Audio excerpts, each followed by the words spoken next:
guys, it's Danny Bell. I hope you guys are having an awesome day today so far.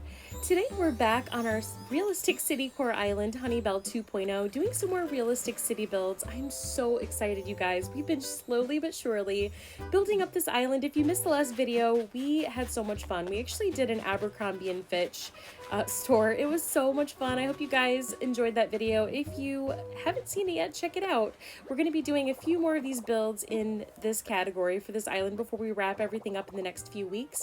So for today's build, let's speed things up and get going. I thought it would be fun if we did a Panera Bread company restaurant. I don't know about you guys, but I love bread. I love bagels. I love muffins. I like all the things that are probably not super great for a person, but Panera Bread Company has always been one of my favorite go-to lunch spots, and it's just, yeah, one of my faves, so I wanted to represent it here on the island. I actually decided that I thought it would be fun to give Sasha this spot on the island. For anyone that's new to the channel, welcome. We've actually been doing a lot of builds based around the villager houses and kind of putting them in charge of each of the builds on the island so that they sort of have a set purpose on the island, because I mean, right guys, we do everything else on this island, so I figured what's wrong with giving these little guys a job to do. So what we're going to do for this Panera restaurant, I'm basically marking out a little bit of a space for an outdoor patio, and then we're going to do a drive-through as well.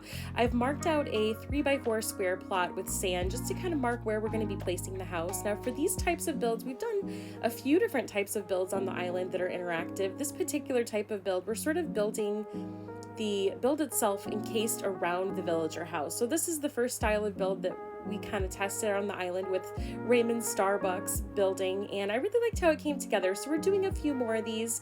One of the important key things to remember when doing this is to leave at least a 1 square space in the front of this area where the house would be, and then on the side, at least some sort of opening so that you can get to the front of the house if you want to be able to go inside and see the interior. So for this particular one, we're going to lay it out a little bit differently. I decided instead of just making a U shape around this build to sort of make it look slightly different, just to kind of test out a little bit of a different building layout. I wanted to have it have a little bit of differentiation from what the other builds had, but I still wanted it to sort of be recognizably Panera Bread, if that makes sense. I'm using a ton of these Tokonoma items. I love these items, you guys. I know I've been going a little crazy with these, honestly, on the island, but I think they work really great if you're looking to do a faux building or some sort of interactive build on your island. So don't be afraid to play around with them. They just have a really nice height, and I really love these wide display stands with the glass fronts. You can place items inside of them for display, which I think makes them perfect for drive-thrus and storefronts, things of that nature. So we went ahead and placed one on the side for the drive-through, and then on the front, I'm just sort of placing some things like these simple panels with the Panera signage. I love these signs, you guys. There's so many amazingly talented designers in our Animal Crossing community, and so I'm really excited to be able to use some of these signs like this Panera Bread Company sign. It's a 3-piece pattern, and I'll be sure to link in the description of the video all of the custom design codes, so if you guys are looking to use these on your realistic city island, you'll have them readily available.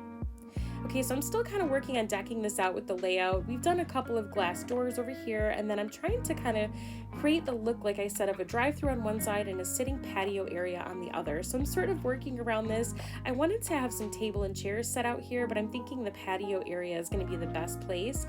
I also like to have function on builds if I can help it, and so I think putting this kitchen over here I think is going to be perfect, because then if we are running around the island and need to quickly cook something, it's just really nice to have that readily available there if we need it. So I'm thinking over here, we're going to move this on this side. I think I'm just sort of struggling with the flow of everything, but honestly, I think that's part of the process. What do you guys do when you're planning a build on your islands? Do you have everything planned out ahead of time? Do you like to plan it on an app or on a piece of paper, draw it out, sketch it out? Personally, for myself, sometimes I find myself sketching things out, but for the most part, I find that I like to just fill my pockets with a lot of different sized and height items and sort of collectively have a vision and then sort of pick them up, put them down. There's a lot of moving around going on, honestly, when I'm doing a new build on the island, but it's really enjoyable. I find it for sure super relaxing. So yeah, that's sort of, I guess, a glimpse into the process of how I come up with different ideas for builds on the island. Okay, so I'm just struggling a bit with these bistro tables. I did go ahead and customize the umbrella part of the bistro tables to match the Panera signage, which I think looks super cute. I tried to pick as many items as I could in my inventory that was sort of like the light green tone, which the Takanoma I think is the perfect shade of this, and then anything with sort of the light natural wood. Now, if you happen to have some of these items for this build, but they're not the right color, don't forget that you can pop over to Honeybelle Island, and if you've unlocked Reese and Cyrus, you'll have the ability to go ahead and pay a little bit of bells to have him sort of re-customize the coloring of any furniture that you might have, and it's super helpful. So sometimes what I'll do is I'll mark out a build with what I have in storage, and then if they don't happen to be the right color, I'll put everything in my pockets and kind of take it over to have it customized after the fact. It seems to work pretty well in the process. Okay, it's looking pretty good. I'm kind of working on customizing this rock over here on the back side. I think we're going to put maybe a small sitting area back here just to kind of make it look a little bit more cute than just the plain rock. And I'm going to grab and or cook some of the other items that I think we're going to need to place outside in here. We're also going to go ahead and move Sasha's house in place, and I will for sure be customizing the outside and interior of his house to look like a Panera Bread company restaurant. So let's go ahead and jump to tomorrow. That we can get a better look at the finished product, and it'll give me a chance to get some of these other goodies to set out.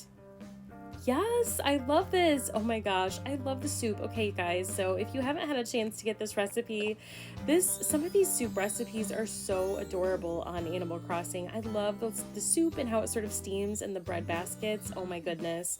I think that this type of build would be perfect, especially if you're working on a fall-themed island. I just love the coziness of all of the food items in this game. It's beyond precious, and I'm super happy that we were able to put this together. I went ahead and added a car for the drive-through, and then recustomized Sasha's house. I think it coordinates a lot better now in sort of these tan tones. His original house is more of like an aqua sort of color, and it just didn't seem to really mesh very well with the light green and sort of natural wood tones that we had going on for this build. So let's take a walk around, and then we'll head inside and check out the interior. Love the drive-through. I love that the cars fit perfectly for the two square patterns over here. And then I created a little seating area back here with a couple of the plant partitions, some of the wood partitions, and of course another bistro table. Really love how that came together, and I think adding little sprigs of dropped leaves on the rocks themselves I think adds a lot to a build as well. Oh my goodness, this is seriously making me so hungry. I think I need a snack after this, y'all. So we have our little seating area over here, and I got a few of these little lunch items and then went ahead and moved the carrot cake. Let's pop inside so we can check out how the interior came out for Sasha. Sasha, hi!